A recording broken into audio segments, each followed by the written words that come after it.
Before we begin the video, I would like to give a big shout out to our most recent Patreon supporters: Brianna, Dream Maniacs, Sugar Dog, Infinite Ginger, Rerekura Matamua, The Rixon, Michael Foster, Ethan Bergeron, Joe, Luis Longo, Dave Moore, and Caio Escamillo. Thank you very much for your support.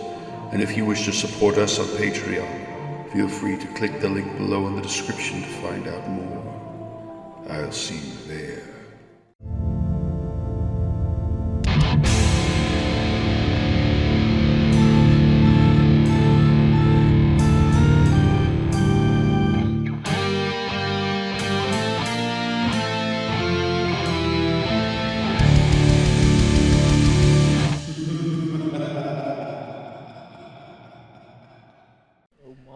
So, for Halloween, the closer we get to Halloween, the more spooky stuff people are going to be asking us to watch.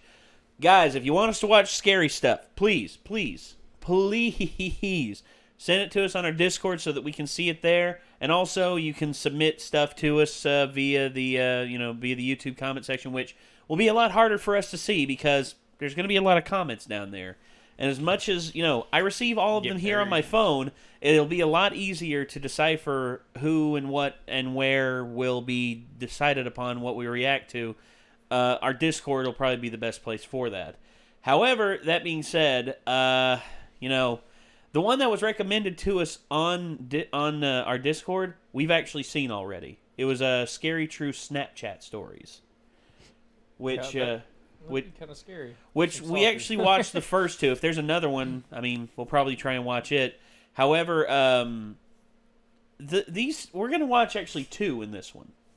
There's actually, I was going to pull both of them up, but then as soon as I pulled this one up, the second one appears right up here in the top right-hand corner.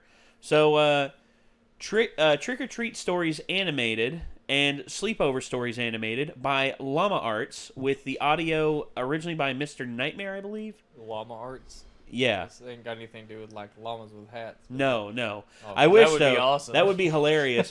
Because all of a sudden, you be telling the story, and it'd be like, and one night, they went out to, Carl, what are you doing with your commentary? Carl. I'm trying to sound very interested in this story. That's not interesting, Carl. Sorry.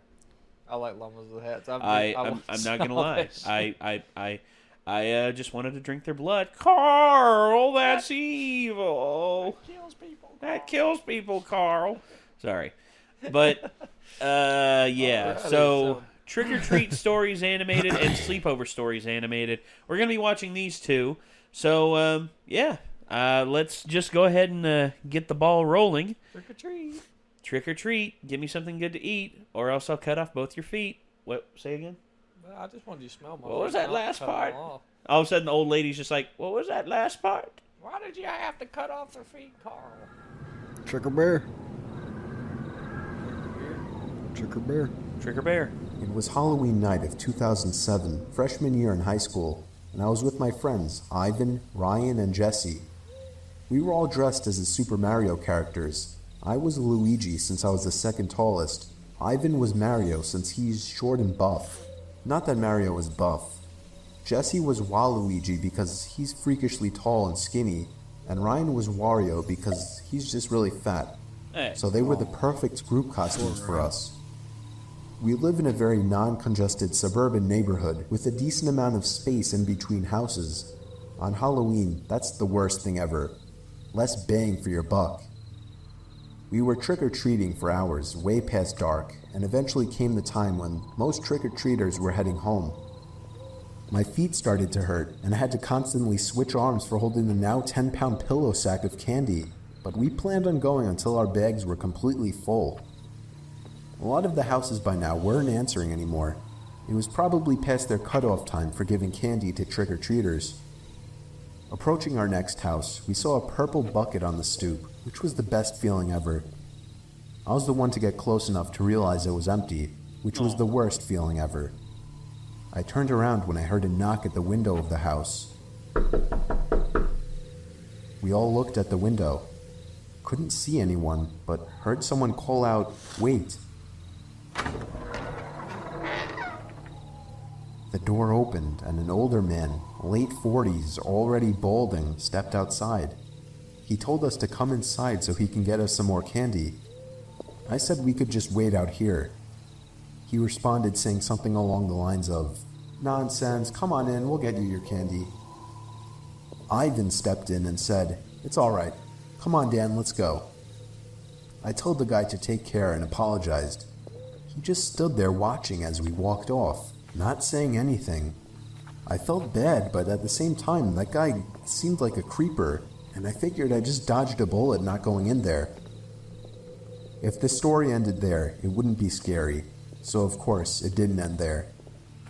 We skipped a few of the guy's neighboring houses just to get further away and continued on with our business.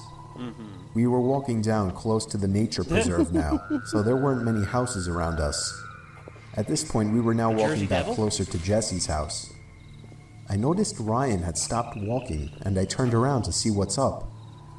He said he heard someone moving from behind the trees in the preserve. Now, this was before everyone's phones had flashlights, so we couldn't just go searching in the woods for someone. Besides, we were just telling Ryan that it must have been a raccoon or something. You may think this is a bit of a cliche, but when things like this happen in real life, you always assume the more logical possibility. It's just natural. Why would we assume we were being followed? I had to put my arm around Ryan's shoulder and nudge him forward. A little ways down the street, me and Ivan picked up on the sound as well. When we all stopped, the sounds of the footsteps from beyond the trees stopped as well. Ivan yelled at the obvious stalker to go away, or we would beat the shit out of them. I knew he was just bluffing, though. I could hear the nervousness in his voice. The snap of a twig from beyond the trees triggered a fight-or-flight response in all of us. Me, Jesse, and Ryan all ran for it. Ivan was at first charging to attack, but he quickly followed after realizing we had all taken off. Yeah. We ran down the dark street, and we all noticed the sounds of at least 2 or 3 pairs of footsteps crushing the twigs and leaves in the woods. We banked it hard right down Jesse Street when it finally came up, and ran straight for his backyard, entering his house through the back door. The first thing we did was peek out through his living room window. Lock the doors. We couldn't see anyone. Lock the doors. We all had to gather our thoughts and discuss what the hell just went down in his living room, when all of a sudden we heard Jesse's backyard gate slam shut. Jesse dove to turn off the lights. There was a click and a bang from down in the den. It was more than likely Jesse's back door. We all agreed to go down armed with knives and face them. Jesse turned on his back door light, but there was nobody out there. Just then the front door opened, and we all screamed like animals. Jesse's mom and sisters came rushing downstairs. They had just gotten home from their friend's little house party. We all rested assured knowing it was just them. Jesse explained what happened, but made it seem a lot less dramatic. Me and Ivan went home after that and called it a night. At 12:30 a.m., I got a disturbing text message. It was from Jesse. It said, "It wasn't my mom." I texted back saying, "What?" He responded back quickly, saying, "It wasn't my mom in the backyard." My fingers slammed the buttons on my phone, responding back, "What do you mean?" There was a long pause before he finally told me that his mom and sisters said they never went in the backyard. I told him to immediately check the backyard from his upper deck. He had already done just that. He also told his mom everything, and she had already called the police. They didn't find anyone back there, but Jesse did mention the guy who invited us in while trick-or-treating. Nothing ever became of that, and nothing ever happened at Jesse's house again after that one Halloween night. Little Halloween spook. Little spoopy. Yes. I like the creepypasta costumes there at the end. Yeah. So yeah, and here's the second one, Sleepover Stories Animated. So, have you all ever had like a scary like trick-or-treating thing happen or anything like that? Not around Halloween. Usually everything scary that I did as a kid, it was because we were running around the neighborhoods at nighttime. And it's typically has to do with we snuck into this abandoned place one time. It was a hospital actually in Bristol. It's been torn down for years. Yeah. We snuck in there and it's pitch black dark and very creepy place. And we thought we heard something. And then my friend Josh grabbed a random crowbar that was on the ground. It was kind of cool. And we got up on I think the 3rd or 4th floor and was walking. I said, guys, hold up, slow down for a second, go slow. Pulled out my phone, and I didn't have a flashlight on it either. Kind of shined it up, and there's a giant hole in the floor that goes all the way down to the basement. Oh, shit. And then that kind of scared us, right? And then we heard this big loud screech come from the other room. It sounded like a squeaky box spring. And that's when we realized there was homeless people like living. Oh on there. shit! So we took off. Man. we just hauled ass. I mean, well, we were probably like 15 or 16 when we did that, and it was I run like a bat out of hell if I get scared. I never did the hospital or anything that big, but we did one. It was this quote-unquote old orphanage house. I'm not sure of the history behind it or anything, but the theory or the standing story was that this orphanage was broken into, and like 6 kids were killed, and they never found the guy who did it.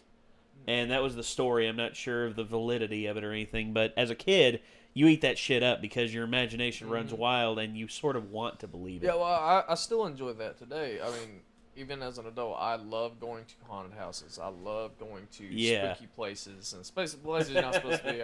I would be the person to probably sneak over to Chernobyl and like check out stuff. Well, Chernobyl's one I'd like to go to. I mean, other than the danger fact of you know where I'd really like to go?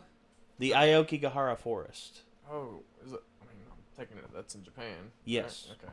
The Aokigahara Forest is that the Suicide Forest? Okay, I'm familiar with the Suicide That's the one. Not because I want to see a dead body, but because, hey, Gordy, you want to go see a dead body? Yeah, go fuck yourself, you Stephen King assholes. No, but instead, it's mostly the spiritual thing, because I've seen videos of guys going back in there. These guys had, like, top-of-the-line GoPros. They had, like, brand-new lights that they just bought, everything. And by the time they were about 2.5 hours into their journey through the forest, half of their flashlights had burned out, and there's some spooky stories about that place. Well, sure, there's if I was a Japanese person that lived near that forest, I would purposefully dress up in ghost makeup and go out there to fuck with tourists. Could you imagine the shits, like the amount, the trails of shit and piss that would lead out of the forest if you did that? Like all of a sudden, there you are standing there in front of a tree, and they flash their light up to you, and then you look at them, and then you open your mouth and you go,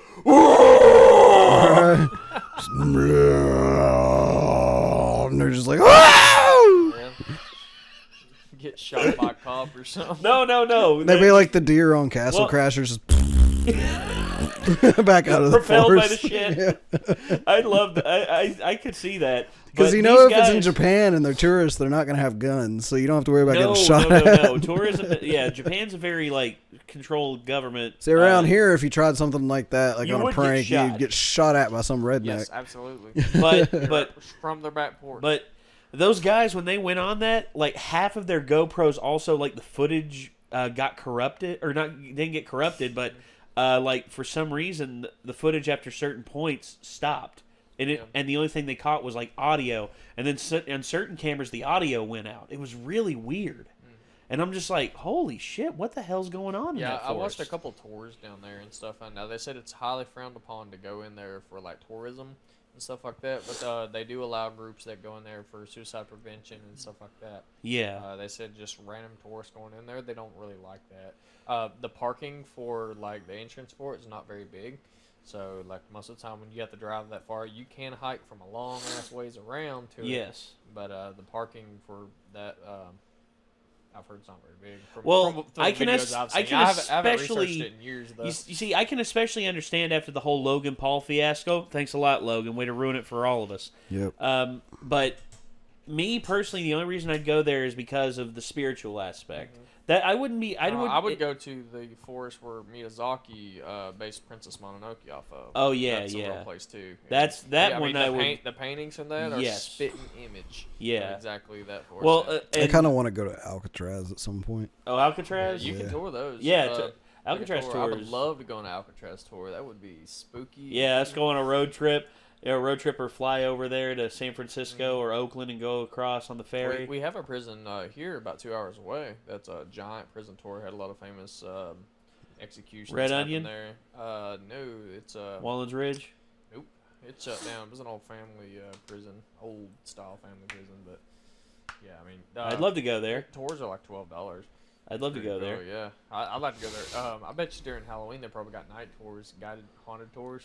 Well, you imagine touring a prison, an old rusty prison at nighttime. Well, yeah, I'd have cameras on me that do night vision all the time, like on all the time. I'd be like, oh man, that'd be creepy just to explore the place through night vision. yeah. Oh, Well, I could imagine. Outlast is proof that night vision makes shit creepier. it does. Yes. Oh, it does. It really does.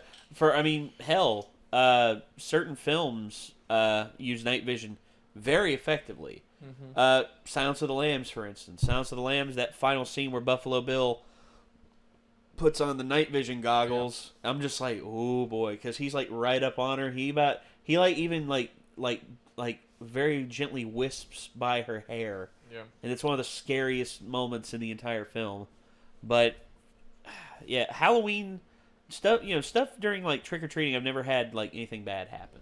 Yeah, but I personally haven't either. I mean, I think a lot of the churches I grew up going to were really strongly against going to public houses because of people, putting stuff in the candies to harm children and stuff. The whole you razor got- blade is in apples is not unfounded. I'm not saying that there wasn't some psycho out there that has done that stuff, but that's very not likely. I mean, Yeah. I mean, it's kind of simple. If it's You're more likely to find an accidental Alka-Seltzer in there than you are to find like a cyanide pill. Yeah. Because who the hell's carrying around cyanide? I mean, what's the point? I mean, they're coming up trick or treat by leave, Yeah. It's kind of like you're just harming people, but that's what a lot of your trunk or treat organizations do. That's why they do that, is because they only trust the church to trunk or treat out of those. So therefore, it's not just the public. So, Well- hell, the same thing can happen there too. Honestly, I don't mind giving out to trick or treaters because I liked it when I was a kid. I I did wouldn't too. mind at all. I I don't liked mind it. like whenever Halloween does come around and the trick or treaters do come through, I'm gonna have a big old bowl of candy and I'm just gonna be like, all right, there you go, just give it to them. But Some candy. exactly, have some candy. But here we are with our next part of this, the Sleepover Stories animated by Llama Arts. Let's see what this one's all about. Oh. And This happened when I was 15 years old. My best friend Anthony wanted me to come over for the night since his parents would be gone all weekend. I rode my bike over and put it in his backyard before letting myself in through his back door. We played basically every video game he had, from FIFA all the way to Call of Duty, with popcorn and other junk food spilled out all over the floor. as you do. As the night progressed, Been there. we moved from video games to watching half a movie and getting bored to doing prank calls at close to 10 o'clock.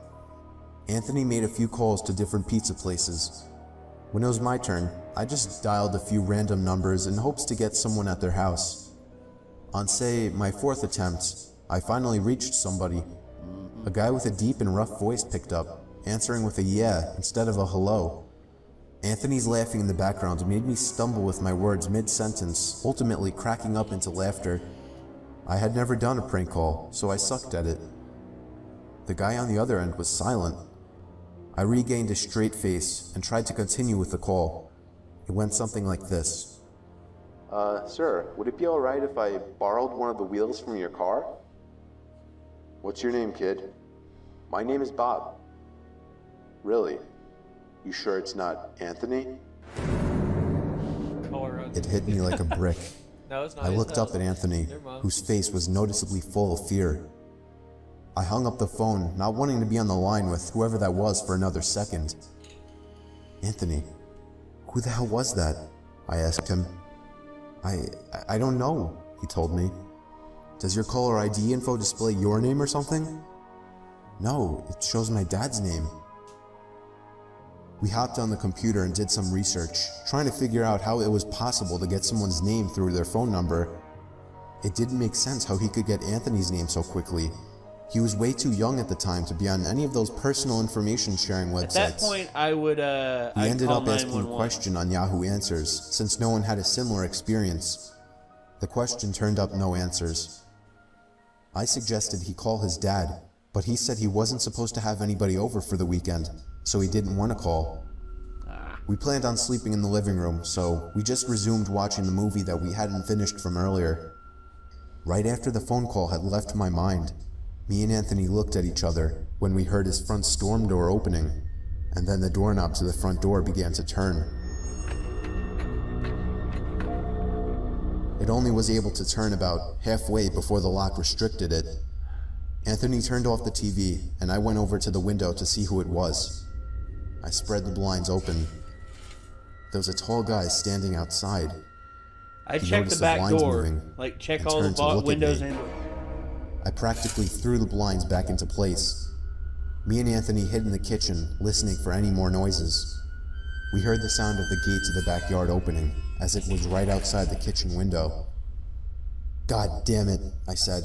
"I forgot to shut the back door." Anthony mean urged lock me it. to run and shut it. I made it to the hallway leading to his back door, and froze. There was a silhouette standing outside the back door. I don't think he noticed me, but he was surely looking into the house. He opened the door and stepped inside. I tiptoed to the kitchen and motioned for Anthony to follow me upstairs.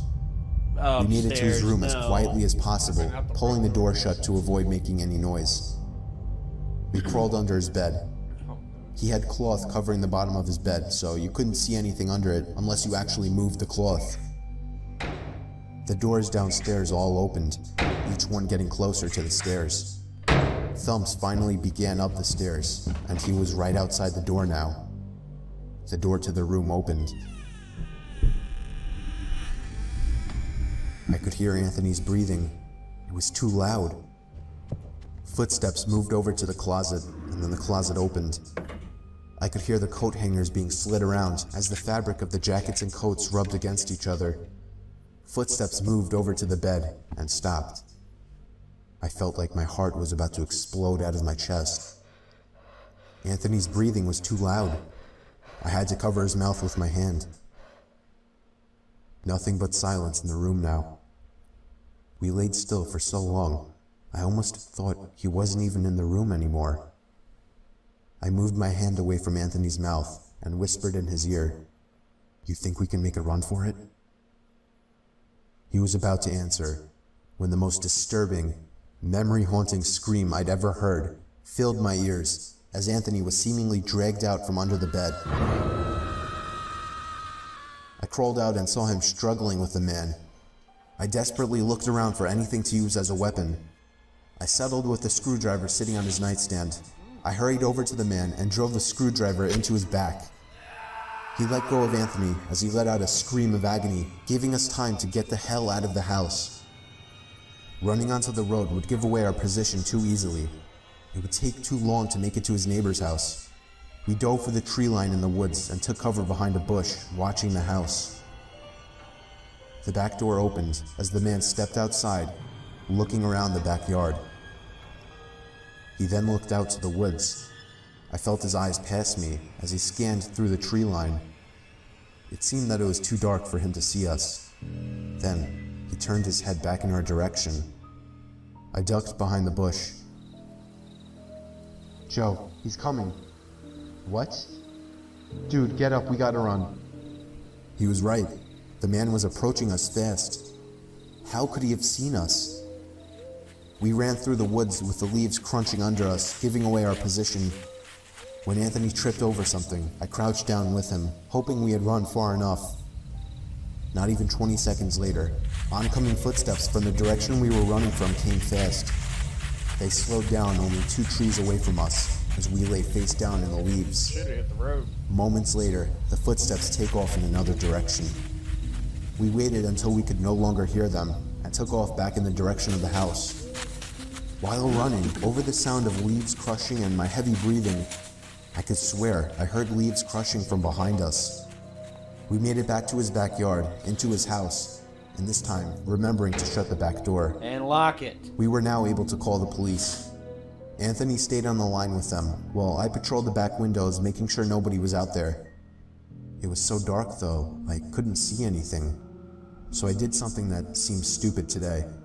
I turned on his backyard lights, and immediately in the distance, over by the woods, I saw him, standing in front of a big tree.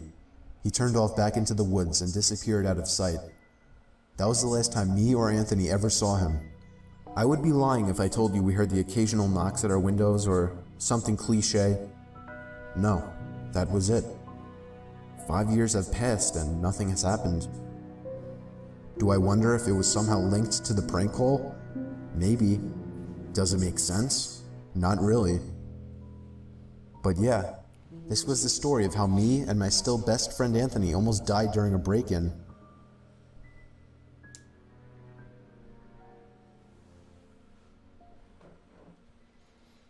That would have been. Well, terrible. damn. Yeah. That was one I actually listened to on Mr. Nightmare's YouTube a while back. So I've heard of that one before, but the animation was cool. It was surprising, actually, how close a lot of the stuff in the animation was to stuff that I was picturing in my head while I listened to it. Oh, yeah? Yeah. It's real descriptive. Like his yard and stuff, like looked yeah. a lot like what I was imagining in my head for some reason. I don't know why, but it Well, did. that's why a lot of people like Llama Art's versions of this over Mr. Nightmare's. Even though Mr. Nightmare has more stories, Llama Art's and the stuff that they put with this are just spectacular. Yeah. I mean, this is awesome. I love this kind of stuff. And it's scary stories like this. This is one reason why you read about these kind of horror stories. You read about these kind of scary stories, and you wonder which ones are true and which ones aren't. There's some, Wait a fucking minute. what? What is it? You guys have reacted to this already. Well, probably a long time ago. Because I was going to say, I thought maybe I looked, it was so similar because I'd seen it before, but then I look at the couch and I'm not on the couch. Yeah, we watched a few of these a bit before you came on, man. Yeah, those are pretty cool. Well, it was Kyra. On Scary it. stories are just really fun. It's you, Ben, Quinn, and Kyra watching it. So Okay. technically, it's a recap for you, I guess. Okay, so technically it is a recap, but Yeah. at the same time, I mean, these are just really good stories. Yeah. I love these. So I guess I hadn't seen this, and then that really was similar. Because I was thinking a minute, I was like, a lot of that was oddly similar, but maybe I've seen it before, but I guess not. Yeah, I mean, in situations like that, if you have that, yes, getting out of the house is a pretty good option. Not going upstairs, hiding underneath the bed. So you call the police immediately if anything like that happens, and stay on Yes. the line as long as you can. You know, I mean, Oh, wait. you know, if you have a phone call and What? if you call the cops and you basically say somebody's breaking in my house, they're Oh. going. That's why I thought I'd seen it. Okay. So I have seen it before. I watched them watch it because the Oh, videos nice. liked. Okay. So But he anyway, watched our reaction. It's a recap. So now you got my reaction to it. You so. can speed up the cops' response time by saying, "Hey, they're breaking in my house. I feel threatened." You know. Yeah. Well, They'll try to keep you on the line, but if you have to run outside, your house phone won't reach Mm-hmm. very far outside. No. But you can always do this little trick Well, where you nowadays you have a play cell phone. Ring around the rosy around the house.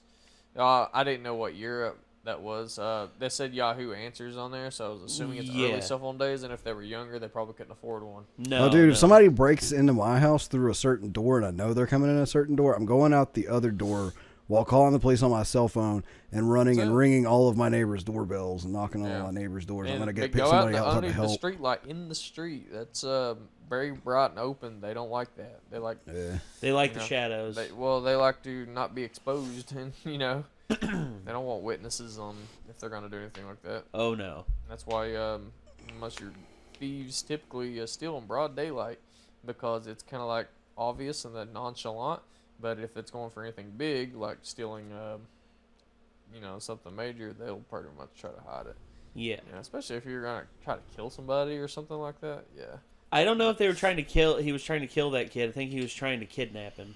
Could be. Because I I don't know. I mean, there's some that I've read about. There was one kid, he actually got kidnapped in broad daylight, and he got shot and thrown in the trunk of this car, but thankfully someone had reported him, someone had seen and reported him being thrown in the trunk of the car, and they called the police on him, and the police came and approached and asked if they could see what was in the trunk, and as soon as the police asked that, the two assailants opened fire and actually killed one of the cops.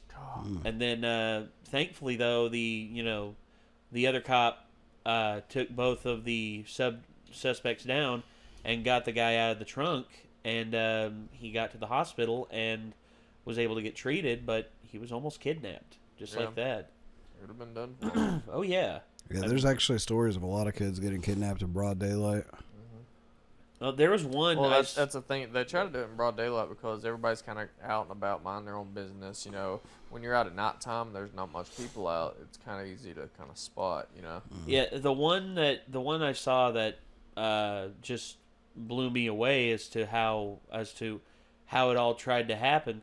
There was this guy. He was a registered pedophile, pretty much a registered sex offender, and he was at this primary school, and the kids were all like holding hands and going into the back of the school, and the guy tried to kidnap one of the kids that was at the very back of the line, and the teacher went inside to open the classroom door so the kids could go in, but as soon as she comes back outside, she hears one of the kids screaming. She thought maybe the kids were fighting, and instead she goes out there, and this guy who's a fairly big size is out there trying to snatch this kid and take them away, but the kid's not wanting to let go of the line, and the guy gets the kid's hand loose and tries to take him. The teacher runs up and starts pelting him with this, pelting him with her bag and everything. Yeah. And she manages to get the kid loose, and she holds the guy back, she grabs the guy's legs and tells the kid to get inside right now. The kid runs, gets inside, and she yells for him to shut the door.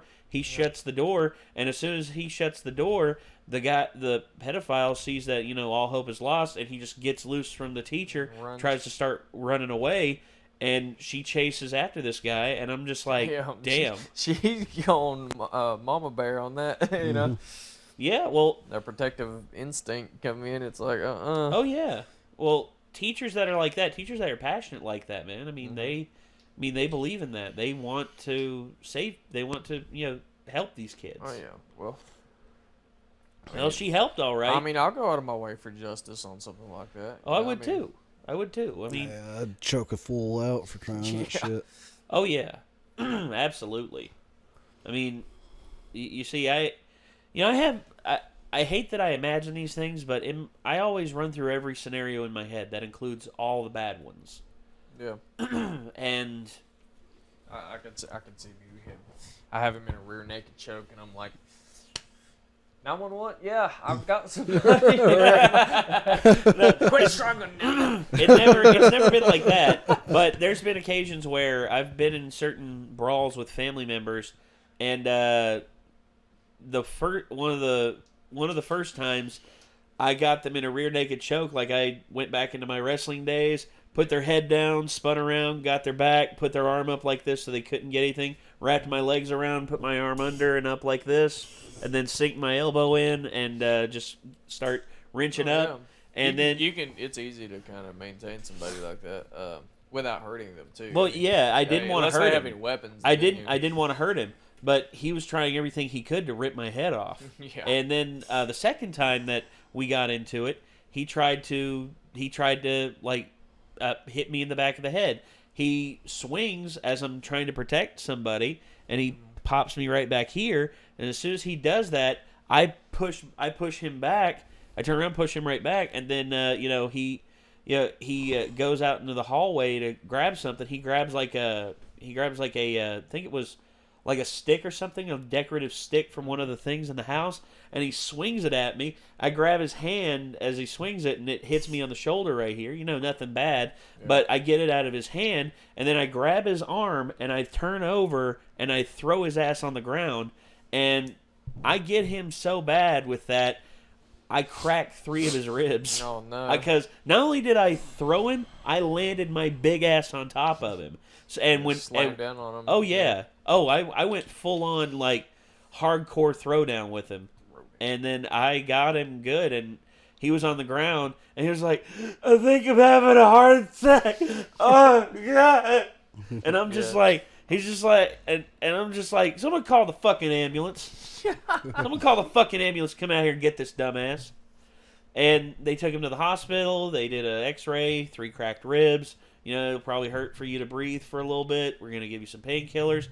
And, you know, he apologized. He said that he was drunk and all this and all that. And I'm like, yeah, I wish that wasn't a common thing, you know? But what are you going to do? Family's family. I've seen a lot of bar fights where it's like they're drunk, so you don't want to hurt them.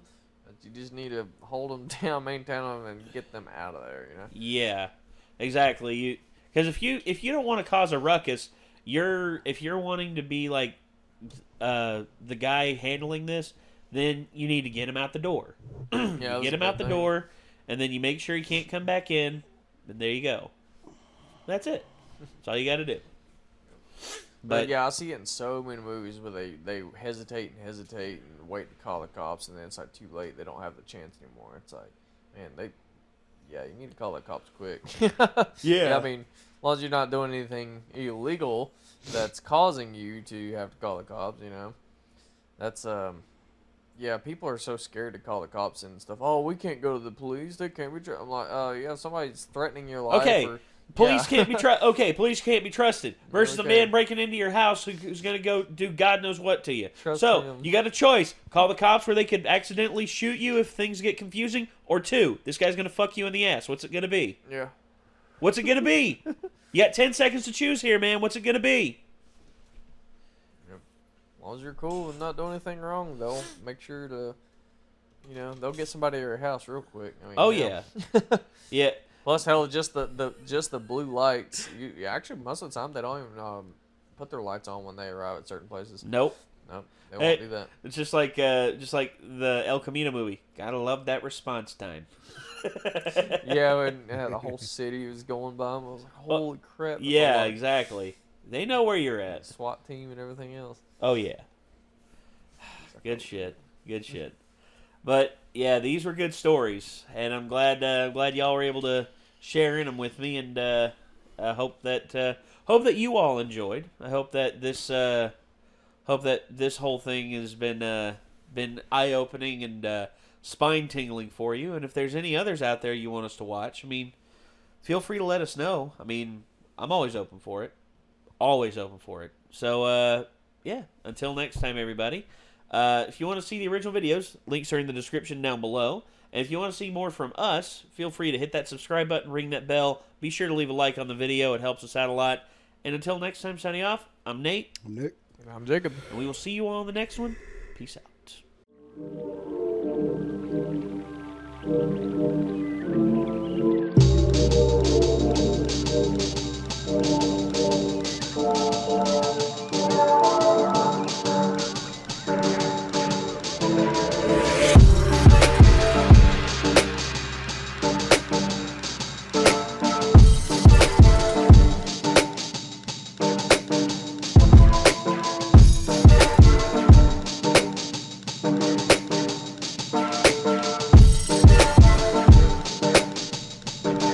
Okay, here we go. Ready? Oh my. Ready? Steady. Oh my. Gotta be noisy. Ow. Good job. Good job. Is your mic in position? Oh my lord. Y'all gonna break this thing right off the wall.